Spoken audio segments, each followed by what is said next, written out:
दोस्तों नमस्कार, स्वागत है आपके अपने YouTube channel Shri Sanwaliya classes में।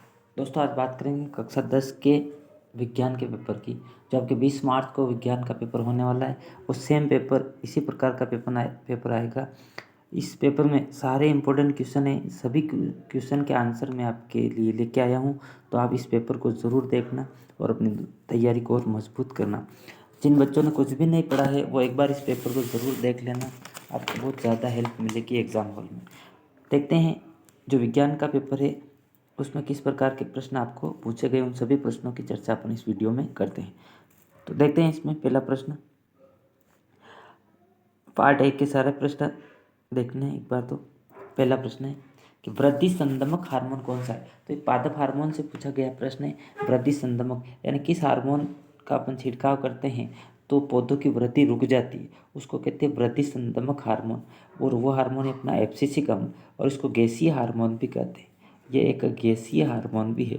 तो प्रश्न ये भी पूछ सकता है आपको कि गैसीय हार्मोन कौन सा है, तो एब्सिसिक अम्ल है, वो आप याद रखना। ठीक है, नेक्स्ट, मस्तिष्क का कौन सा भाग शरीर की स्वस्थि और संतुलन के लिए आवश्यक होता है। तो जो हमारा शरीर का संतुलन बनाता है वो बनाता है हाइपोथैलेमस। कौन बनाता है? हाइपोथैलेमस। शरीर का ताप दाब सब नियंत्रण करता है, और हाइपोथैलेमस होता है अग्र मस्तिष्क में। तो हमारे यहाँ पे ऑप्शन राइट हो जाएगा अग्र मस्तिष्क। ठीक है, नेक्स्ट अगला क्वेश्चन है, आर और कैपिटल वाई ये क्या है। तो ये जोड़ीदार पीला रंग है, ये आप सबको याद होना चाहिए, जो आनुवंशिकी वाले पार्ट से पूछा गया था। नेक्स्ट, ऊर्जा के नवीनीकरण स्रोत का उदाहरण क्या है। यहाँ पर देखो, नवीनीकरण और अनवीनीकरण दो प्रकार के ऊर्जा स्रोत होते हैं। तो नवीनीकरण जिसमें ऊर्जा कभी खत्म नहीं होती है, निरंतर बनती रहती है, और एक अनवीनीकरण जिसमें ऊर्जा खत्म हो जाती है। तो पेट्रोल, कोयला, लकड़ी ये सब तो खत्म होने वाले हैं, लेकिन पवन ऊर्जा कभी खत्म नहीं होगी। तो ये ऊर्जा का नवीनीकरण स्रोत का उदाहरण है। नेक्स्ट अगला क्वेश्चन है, राजस्थान में जल संग्रहण की पुरानी संकल्पना को क्या कहते हैं। तो जल संग्रहण की जो पुरानी संकल्पना राजस्थान में खड़ीन कहलाती है। यहाँ पे खादीन लिखा हुआ, एक खड़ीन है ना, खड़ीन। तो ये हमारा ऑप्शन नंबर 1 राइट हो जाएगा। नेक्स्ट, चित्र में x का मान बताना आपको। ये चित्र दे रखा है आपको, इसमें x का मान बताना है। तो इसमें देखो आप, ये आपतित किरण आ रही है और ये जा रही है वापस, इसको परावर्तित किरण कहते हैं। दोनों के मध्य में लंबे, जिसको अभिलंब कहते हैं। तो ये आपतन कोण है अभिलंब, और इसके मध्य इसको कोण आई कहते हैं। ठीक है, कोण आई, और ये वापस जा रहा है, इसको कोण आर कहते हैं, जो परावर्तन कोण होता है। तो ये कह रहा है एक्स का मान क्या है। तो अपन को पता है कि परावर्तन का नियम कहते हैं आपतन कोण और परावर्तन कोण का मान क्या होगा, बराबर होगा। यानी कोण आई बराबर कोण आर। ठीक है, तो ये सिर्फ 30 डिग्री अपना आंसर हो जाएगा। ठीक है, तो इसका आंसर क्या हो जाएगा, 30 डिग्री अपना आंसर हो जाएगा। तो यहाँ पर अपना जो आंसर हो जाएगा, डी वाला आंसर हो जाएगा 30 डिग्री। ठीक है, आपतन कोण और परावर्तन कोण का मान क्या होगा, बराबर होगा। ठीक है, नेक्स्ट अगला क्वेश्चन, परितारिका की पेशियां नियंत्रित करती हैं। तो परितारिका की पेशियों को कौन नियंत्रित करती है। प्रकाश की नाड़ियाँ, नेत्र लेंस की फोकस दूरी, क्रिस्टल लेंस की आकृतियाँ, पुतली का आकार। तो परितारिका की पेशियों को पुतली का आकार नियंत्रित करती है। ठीक है, जब अपन बाहर कमरे के बाहर ज़्यादा प्रकाश में देखते हैं, फिर अचानक हम कमरे में आ जाते हैं, तो अपन को कुछ समय तक दिखाई नहीं देता, क्योंकि पुतली का आकार को परितारिका व्यवस्थित करने में कुछ समय लगाती है। तो 2-5 सेकंड तक आपको अंधेरा अंधेरा दिखाई देगा, उसके बाद ही अपन को बंद कमरे में दिखाई देगा। नेक्स्ट अगला क्वेश्चन, किलोवाट प्रति घंटा, इसको कहते हैं KWH। किलोवाट प्रति घंटा किस भौतिक राशि का मात्रक है। तो किलोवाट प्रति घंटा विद्युत ऊर्जा का मात्रक, जिसको सामान्य भाषा में यूनिट कहते हैं। क्या कहते हैं अपन, यूनिट। ये भी याद रखना। आपको ये भी पूछ सकता है 1 किलोवाट प्रति घंटा किसके बराबर होता है। तो ये होता है 3.6 × 10⁶ जूल के बराबर। 6 जूल के बराबर 1 किलोवाट प्रति घंटा का मान होता है 3.6 × 10⁶ जूल। ठीक है, नेक्स्ट, ये आपको परिपथ चित्र दे रखा है। ये कह रहा है इसमें वाई को पहचानिए, यानी एक परिपथ चित्र दे रखा है। ये बैटरी है, ये इसको समांतर क्रम में जोड़ रखा है, तो ये इसका वोल्टमीटर है। अब ये इसके साथ जुड़ा हुआ है, इस श्रेणी क्रम में जुड़ा हुआ है, तो ये वाई क्या है, इसका अमीटर हो जाएगा। क्या हो जाएगा, अमीटर। आपको पता है अमीटर विद्युत धारा का मापन करता है और धारा मापन करता है, और अमीटर को हमेशा श्रेणी क्रम में जोड़ते हैं। ठीक है, तो ये अमीटर हमारा राइट ऑप्शन हो जाएगा। नेक्स्ट, वातावरण में चांदी के ऊपर जो काली परत चढ़ जाती है उसको क्या कहते हैं? तो यहाँ पर इसको विकृत गंधिता द्विविस्थापन तो कहेंगे नहीं, वो संक्षारण ही हो जाएगा। ठीक है, तो यहाँ पर इसका आंसर संक्षारण हो जाए। नेक्स्ट, एल्यूमिनियम, आयरन और जिंक की क्रियाशीलता का सही क्रम बताना आपको। तो एल्यूमिनियम, आयरन और जिंक की क्रियाशीलता, तो अब बढ़ती हुई क्रियाशीलता बतानी, तो अपन को यहाँ पे सक्रियता श्रेणी याद होनी चाहिए। सक्रियता श्रेणी क्या कहती है कि धातुओं को क्रियाशीलता के आधार पर अवरोही क्रम में जमाना ही क्या कहलाता है? हाँ, सक्रियता श्रेणी कहलाता है। तो यहाँ पर अपन देखेंगे सबसे उच्च क्रियाशील धातु जिंक है। तो यहाँ पर देखो लास्ट ऑप्शन में जिंक कहाँ पर आ रहा है? तो लास्ट ऑप्शन में या और यहाँ आ रहा है, सबसे ज़्यादा क्रियाशील तो ये है। तो ये दोनों ऑप्शन तो हमारे गलत हो जाएंगे। ठीक है, अब इनमें देखो जिंक के बाद फिर आएगा एल्यूमिनियम, आयरन और फिर आएगा एल्यूमिनियम। तो एल्यूमिनियम से ज़्यादा क्रियाशील है आयरन, आयरन से ज़्यादा क्रियाशील है जिंक। ठीक है, काशीनाथ का मांगीलाल, जमीन पर फेर आलू, वो वाली ट्रिक आपको याद रखनी, सोडियम पोटेशियम ये वाला। ठीक है, नेक्स्ट अगला क्वेश्चन, ये एसिटिक अम्ल है और एथिल एल्कोहल है, इसकी अभिक्रिया कराएंगे तो क्या बनेगा?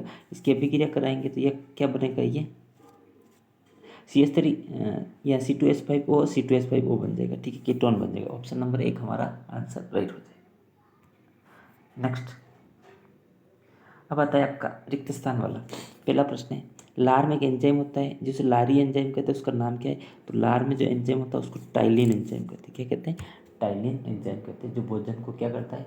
लसलसा बना देता है, जिससे भोजन निकलने में आसानी रहती है। तो यहाँ पर टाइलिन हमारा आंसर राइट हो जाए। नेक्स्ट, कायिक प्रवर्धन का यह लाभ है कि इससे उत्पन्न होने वाले पौधे आनुवंशिक रूप से जनक के समान होंगे। यानी कायिक प्रवर्धन से अपन पौधे उत्पन्न करेंगे तो जो प्रेतक आएंगे वो जनक के समान आएंगे। ठीक है, यानी होने वाली संततियाँ जनक पौधे के समान होगी।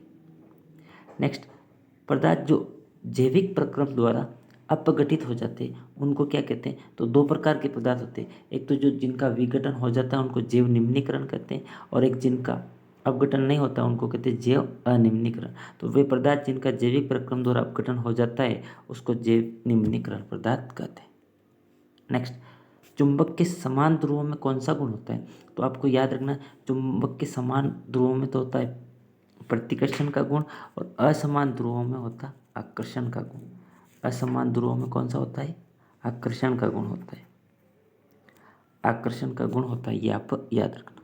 नेक्स्ट अगला क्वेश्चन, सिरका में उपस्थित अम्ल कौन सा होता है? तो जो सिरका होता है उसमें एसिटिक अम्ल होता है, एसिटिक अम्ल, और एसिटिक अम्ल का सूत्र भी आप याद रखना, CH3COOH। ठीक है, ये आप याद रखना।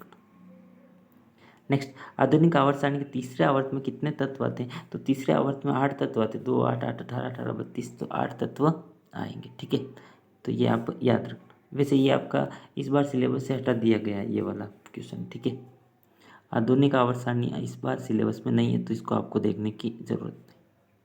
नेक्स्ट,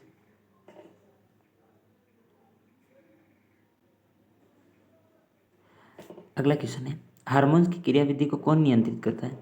तो हार्मोन की क्रियाविधि को पीयूष ग्रंथि नियंत्रित करती है। कौन करती है? पीयूष ग्रंथि, क्योंकि पीयूष ग्रंथि को मास्टर ग्रंथि कहते हैं, और मास्टर ग्रंथि सभी क्रियाओं का क्या करती है? नियंत्रण करती है। ठीक है, नेक्स्ट अगला क्वेश्चन, बहुखंडन दर्शाने वाला किसी एक जीव का निर्माण। तो अलैंगिक जनन की विधियाँ पढ़ी अपन ने, अलैंगिक जिसमें द्विखंडन बहुखंडन द्वारा जनन होता है, तो अमीबा है, और एक होता है आपका प्लेनेरिया। प्लेनेरिया, इनमें क्या होता है? इनके शरीर के 2 या 2 से अधिक टुकड़े हो जाएंगे और प्रत्येक टुकड़ा नए जीव का रूप धारण कर लेगा, इसको बहुखंडन कहते हैं। नेक्स्ट, जीवाश्म ईंधन के उपयोग से होने वाली एक हानि कौन सी?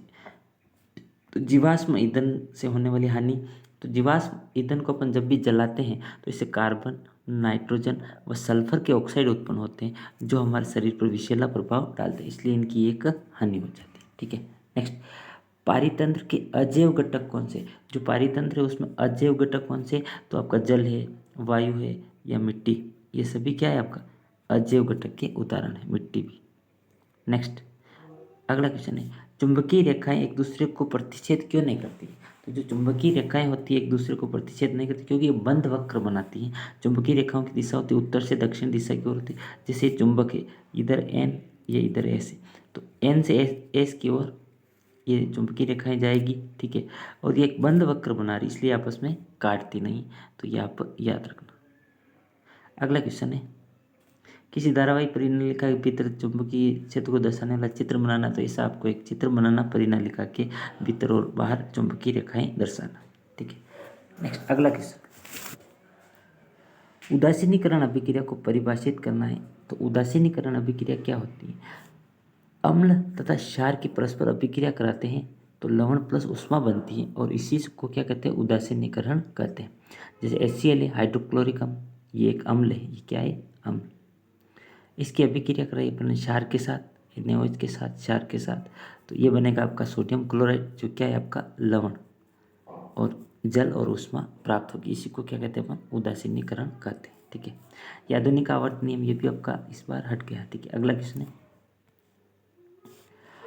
ये आपको अभिक्रिया दे रही है कॉपर ऑक्साइड प्लस हाइड्रोजन और आगे बन रहा है कॉपर प्लस H2O। ये कह रहा है इसमें किसका अपचयन हो रहा है? तो यहाँ पे अपचयन किसका हो रहा है? अपन को पता है जहाँ पर ऑक्सीजन की कमी होती है वहाँ पर अपचयन होता है। तो यहाँ पर CuO कॉपर ऑक्साइड का क्या हो रहा है? अपचयन हो रहा है। तो CuO का अपचयन हो रहा है और H2 का क्या हो रहा है? ऑक्सीकरण हो रहा है। ठीक है, नेक्स्ट, आयोडीन, हीरा और सोडियम में सबसे कठोर पदार्थ कौन सा है? 3 पदार्थ दे रखे आपको, आयोडीन, हीरा और सोडियम, तो सबसे कठोर पदार्थ अपना क्या है? हीरा है। ठीक, नेक्स्ट, मीथेन की आपको संरचना बनानी है। मीथेन का सूत्र आपको याद होना चाहिए, CH4 होता है। ठीक है, तो एक ये C है और चारों तरफ हम हाइड्रोजन जोड़ देंगे, CH4 की संरचना हो जाएगी। ठीक है, नेक्स्ट, जैव प्रक्रम किसे कहते हैं? जैव प्रक्रम को परिभाषित करना है। तो जैव प्रक्रम को परिभाषित करना है तो जैव प्रक्रम की परिभाषा, जीवित शरीर में होने वाले सभी प्रक्रम जीवन के लिए अनिवार्य होते हैं और इसी को अपन क्या कहते हैं? जैव प्रक्रम कहते हैं। तो ये परिभाषा आपको याद रखनी। नेक्स्ट, एक लिंगी पुष्प किसे कहते हैं? इसके 2 उदाहरण देने हैं। तो एक लिंगी पुष्प किसे कहते हैं? कि वह पुष्प जिसमें केवल एक जननांग उपस्थित हो, यानी या तो पुंकेसर होगा और या केवल स्त्री केसर होगा। स्त्री केसर दोनों में से एक जननांग उपस्थित होगा तो वो आपका एक लिंगी पुष्प कहलाएगा, और अगर दोनों उपस्थित होंगे तो वो द्विलिंगी पुष्प कहलाएगा। तो यहाँ पर एक लिंगी पुष्प पूछा है तो दोनों में से केवल एक जननांग उपस्थित हो। उदाहरण है इसका तरबूज और पपीता। ठीक है, आपको इस बार द्विलिंगी पूछ सकता है तो द्विलिंगी में लिखना आप कि जिसमें दोनों जननांग उपस्थित हो। और उदाहरण में यहाँ पे बता देता हूँ आपको, एक तो आपका गुलाब है, गुलाब द्विलिंगी पुष्प है, और एक आप याद रखना पिटूनिया, ये दोनों द्विलिंगी पुष्प के उदाहरण है, आप याद रखना। नेक्स्ट अगला क्वेश्चन, वर्तिकाग्र और परागकणों के अंकुरण का नामांकित चित्र आपको बनाना। जो पुष्प वाला चित्र अपन को दे रखा है आपकी किताब में, ठीक है, ऐसा यहाँ पे अंडाशय है और ये वर्तिका है। ठीक है, ये वाला चित्र पुष्प का आप याद रखना। ये बाह्य दल हो जाएंगे, ये वर्तिकाग्र हो जाएंगे, ये वर्तिका है और यहाँ पे क्या आपका अंडाशय, ये वाला चित्र आप बनाना पुष्प का अच्छा सा। नेक्स्ट, लेंस की आवर्धनता को परिभाषित करना है। लेंस की आवर्धनता किसको कहते हैं? तो लेंस में वस्तु का छोटा या बड़ा दिखाई देता है वही आपका क्या कहलाता है? लेंस की आवर्धनता कहलाते हैं। आवर्धनता को M से दर्शाते हैं, M बराबर H/H डैश होता है। ठीक है, या V/U। नेक्स्ट, वाहनों के पश्य दृश्य में किस दर्पण का उपयोग किया जाता है? यानी जो वाहन होते हैं उसके साइड ग्लास में किसका उपयोग किया जाता है? तो वहाँ पे उत्तल दर्पण का उपयोग किया जाता है। ठीक है, क्योंकि उत्तल दर्पण होता है वो अधिकतर क्षेत्र को कवर कर लेता है, इसलिए वहाँ पे उत्तल दर्पण का उपयोग किया जाता है। और जो वाहन होते हैं उसके अग्र लाइट में, अग्र दीपों में अवतल लेंस का उपयोग किया जाता है। किसका उपयोग? अवतल लेंस का, अग्र दीपों में अवतल लेंस का उपयोग किया जाता है। नेक्स्ट, विद्युत विभवांतर की परिभाषा देनी। विभवांतर क्या होता है? एकांक धनावेश को अनंत से किसी बिंदु तक लाने में किया गया कार्य क्या कहलाता है? विद्युत विभवांतर कहलाता है। और विद्युत विभवांतर का मात्रक क्या होता है? वोल्ट होता है, वो आप याद रखना। नेक्स्ट, जूल के तापन नियम पर आधारित 2 युक्तियां बताइए। तो जूल के तापन नियम पर आधारित 2 युक्तियां, एक तो विद्युत इस्त्री है और एक विद्युत हीटर है। विद्युत इस्त्री और विद्युत हीटर जूल के तापन नियम पर आधारित होती है। और जूल का तापन नियम आपको याद रखना, H बराबर I² RT, H बराबर I² RT होता है। ठीक है, नेक्स्ट, श्रेणी क्रम से जुड़े 3 प्रतिरोधों के संयोजन के लिए सूत्र व्युत्पन्न करना है।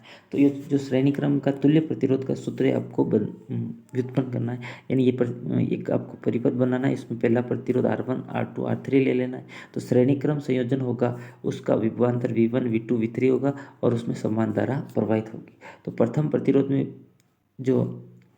प्रतिरोध का विभवांतर V1 बराबर IR1 होगा, V2 बराबर IR2 और V3 बराबर IR3। तो कुल विभवांतर V बराबर V1 plus V2 plus V3 हो जाएगा। तो V बराबर IR और IR1 IR2 IR3 ले लेंगे, I कॉमन ले लेंगे, I से I कट जाएगा। तो I बराबर R1 plus R2 plus R3 हमारा तुल्य प्रतिरोध का जो सूत्र आएगा वो आ जाएगा। ठीक है। और समांतर क्रम का पूछे तो 1/R बराबर 1/R1 plus 1/R2 plus 1/R3 होगा। नेक्स्ट, घरेलू विद्युत परिपथ में सामान्यतः विद्युत उपकरणों को समांतर क्रम में क्यों जोड़ते हैं? जो घरेलू विद्युत परिपथ होता है उसमें विद्युत युक्तियों को समांतर क्रम में जोड़ा जाता है, क्योंकि सभी में समान वोल्ट की विद्युत धारा प्रवाहित हो सके। सभी में समान वोल्ट की विद्युत धारा प्रवाहित हो सके। ठीक है। नेक्स्ट, अगला क्वेश्चन, फ्लेमिंग का वाम हस्त का नियम क्या है? फ्लेमिंग का वाम हस्त का नियम मोस्ट इंपोर्टेंट है, इसको आप याद रखना। इस नियम के अनुसार बाएं हाथ की तर्जनी, मध्यमा व अंगूठे को इस प्रकार फैलाएं कि ये लंबवत हो। तो इसमें तर्जनी अंगुली होगी वो चुंबकीय क्षेत्र की दिशा को बताएगी, मध्यमा होगी वो विद्युत धारा की दिशा को बताएगी और अंगूठा चालक की गति की दिशा को बताएगा। और यही अपना वाम हस्त का नियम होता है। ठीक है, फ्लेमिंग का वाम हस्त का नियम। अगला क्वेश्चन है, विद्युत चुंबकीय प्रेरण को परिभाषित कीजिए। चुंबकीय प्रेरण क्या होता है? किसी कुंडली में धारा प्रवाहित करते हैं तो चुंबकीय क्षेत्र के उसमें धारा प्रेरित होती है, उसी को क्या कहते हैं? चुंबकीय प्रेरण कहते हैं। ठीक है। नेक्स्ट, अगला क्वेश्चन, सांद्रण और वर्जन में अंतर बताना है। सांद्रण और वर्जन, तो आपको एक तरफ वर्जन लिखना है, एक तरफ सांद्रण लिखना है, जिसको निस्तापन भी कहते हैं। ठीक है। वर्जन में क्या होती है? जब किसी अयस्क में सल्फाइड संबंधी अशुद्धियों को दूर करना हो तो उसका वर्जन करते हैं, जिससे वो ऑक्साइड के रूप में प्रभावित हो जाएगा और ऑक्साइड के बाद उसका अपचयन कराएंगे तो वो शुद्ध पदार्थ प्राप्त होगा। और निस्तापन में क्या करते हैं? कार्बोनेट संबंधी अशुद्धियों का दूर करना हो तो वहाँ पर अपन उस अयस्क का निस्तापन करवाते हैं। ठीक है। नेक्स्ट, किसी एथेनॉल के साथ अभिक्रिया कराएं, सोडियम की एथेनॉल के साथ अभिक्रिया करेंगे तो सोडियम एसीटेट बनेगा, ये आप याद रखना। नेक्स्ट, साबुन का मिसेल निर्माण, तो साबुन का जो मिसेल निर्माण का चित्र आपको आना चाहिए, ऐसा चित्र है जो आप व्यवस्थित अपनी बुक में अपनी नोटबुक में बनाना। ठीक है। नेक्स्ट, अगला क्वेश्चन, पार्ट सी के सभी मोस्ट इंपोर्टेंट क्वेश्चन लेके आया हूँ। इनमें से अधिकतर क्वेश्चन आपको एग्जाम में देखने को मिलेंगे। ठीक है। नेक्स्ट, अंडाशय द्वारा स्रावित होने वाले हार्मोन्स का नाम बताना है और 2 कार्य लिखने। तो जो अंडाशय होता है वो एक तो एस्ट्रोजन और एक प्रोजेस्टेरोन हार्मोन स्रावित करता है, और ये दोनों हार्मोन कौन से होते हैं? लैंगिक हार्मोन होते हैं। 2 कार्य पूछे तो एक तो द्वितीयक लैंगिक लक्षण उत्पन्न होते हैं, जिससे माता का आवाज़ का पतला होना, ठीक है, और विभिन्न स्थानों पर बाल उगना, ये सारे उसके लक्षण होते हैं। और दूसरा है प्रोजेस्टेरोन, गर्भ निर्धारण प्रेगनेंसी हार्मोन होता है ये प्रोजेस्टेरोन, जो प्रेगनेंसी में सहायक होता है। ठीक है। नेक्स्ट, समजात और समरूप अंग क्या होते हैं? समजात और समरूप अंग, समजात अंग कहते हैं वे अंग जिनकी उत्पत्ति तो समान हो लेकिन कार्य अलग अलग हो, वो समजात अंग कहलाएंगे। जबकि समरूप अंग किसको कहते हैं? वे अंग जिनकी उत्पत्ति भिन्न भिन्न हो लेकिन कार्य क्या हो? एक समान हो। तो ये समजात और समरूप अंग आप याद रखना। अगला क्वेश्चन, तारे क्यों टिमटिमाते? तारे क्यों टिमटिमाते? तो तारे इसलिए टिमटिमाते, तारे क्या पृथ्वी से अत्यधिक दूर स्थित और अत्यधिक छोटे होते हैं, तो वायुमंडलीय अपवर्तन के कारण तारे क्या होते हैं? टिमटिमाते। वायुमंडलीय अपवर्तन के कारण, क्योंकि अलग अलग वायुमंडल में प्रकाश का वेग क्या होगा? अलग अलग होगा, तो अलग अलग होने के कारण उनको तारे टिमटिमाते प्रतीत होते हैं। ठीक है। अगला क्वेश्चन, खतरे के संकेत लाल रंग के क्यों होते हैं? तो खतरे के संकेत लाल रंग के होते हैं क्योंकि लाल रंग की तरंगदैर्घ्य का मान क्या होता है? अधिक होता है, इसलिए वो अधिक चमकता है। तो अंधेरे में भी लाल रंग अपन को आसानी से दिखाई देता है, इसलिए खतरे के निशान लाल रंग के बने होते हैं। नेक्स्ट, अगला क्वेश्चन है, अभिक्रिया बतानी है आपको। एक तो संयोजन अभिक्रिया का, एक वियोजन अभिक्रिया। ये अपना पहले ही पार्ट का क्वेश्चन है। संयोजन अभिक्रिया वह रासायनिक अभिक्रिया जिसमें 2 अभिकारक मिलकर एक उत्पाद बनाते हैं, उसको संयोजन अभिक्रिया कहते हैं। जैसे C+O2 तो क्या बन जाएगा? CO2 बन जाएगा।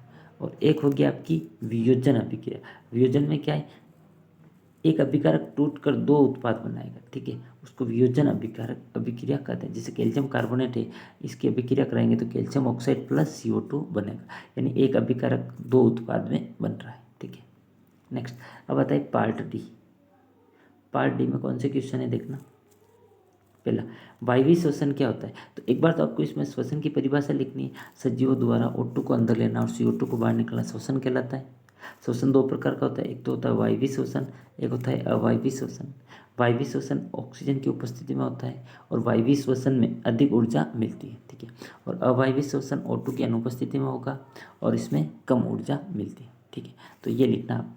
फिर मानव श्वसन तंत्र का वायुमार्ग बनाना है। वायुमार्ग में क्या अपन सांस लेते तो नासारंध्र, नासारंध्र से वायु जाएगी नासिका में, नासिका से फिर जाएगी श्वास नली, और श्वास नली से जाएगी श्वसनी में, और श्वसनी से जाएगी फेफड़े में। ये मार्ग अपन को बताना है, ठीक है। नेक्स्ट, मानव श्वसन तंत्र का आपको नामांकित चित्र बनाना आना चाहिए, पूरा श्वसन तंत्र का नामांकित चित्र। अगला क्वेश्चन, अवतल दर्पण से प्रतिबिंब का बनना किरण आरेख बनाइए जब बिंब फोकस पर हो। तो अवतल दर्पण में अगर बिंब को अपन फोकस F पर रखें तो उसका प्रतिबिंब अनंत पर बनेगा। तो ये अवतल दर्पण है, ये अवतल दर्पण,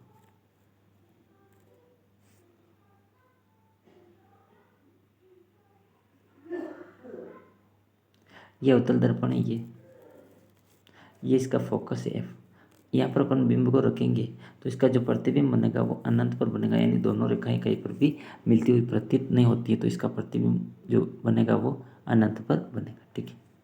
अगला क्वेश्चन है, यदि एक गोलीय दर्पण की वक्रता त्रिज्या 14 सेंटीमीटर है तो इसकी फोकस दूरी क्या याद करो। तो आपको वक्रता त्रिज्या और फोकस दूरी में संबंध याद होना चाहिए, R बराबर 2F।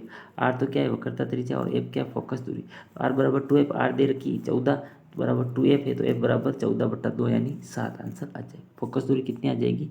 7 आ जाएगी, ठीक है। नेक्स्ट, गंधीय सूचक का एक उदाहरण देना। तो गंधीय सूचक में 2-3 उदाहरण आपको याद रखने, प्याज है, वेनिला है, ये आपका गंधीय सूचक, लौंग, ये गंधीय सूचक का उदाहरण है। अगला क्वेश्चन कह रहा है, चूने के पानी में कार्बन डाइऑक्साइड गैस प्रवाहित करते हैं तो ये श्वेत अक्षय बनता है।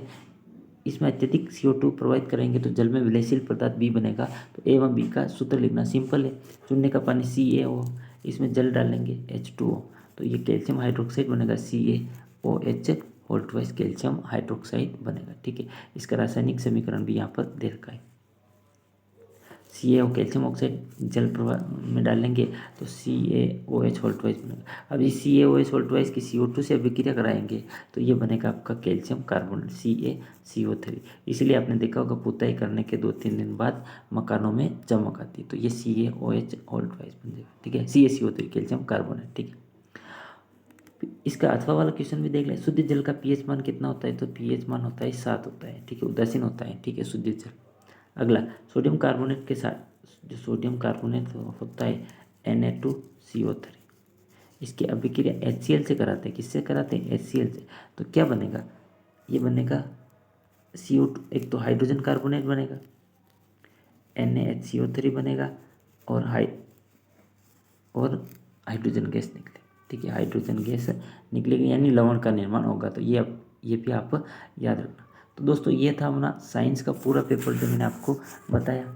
इस पूरे वीडियो को आप ज़रूर देखना और अपने दोस्तों के साथ ज़रूर इसको शेयर करना। और इससे पहले भी मैंने साइंस के 3-4 वीडियो भी 2-3 दिन में ही डाले थे, वो भी आप देख लेना, आपको ज़रूर एग्ज़ाम में फ़ायदा होगा। आपका एग्ज़ाम बहुत अच्छा हो, आपको बेस्ट ऑफ लक एग्ज़ाम के लिए। बहुत अच्छे तरीके से आप अपना पेपर देना, एक भी क्वेश्चन छोड़ना मत, सारे चित्र आप अच्छे तरीके से बनाना।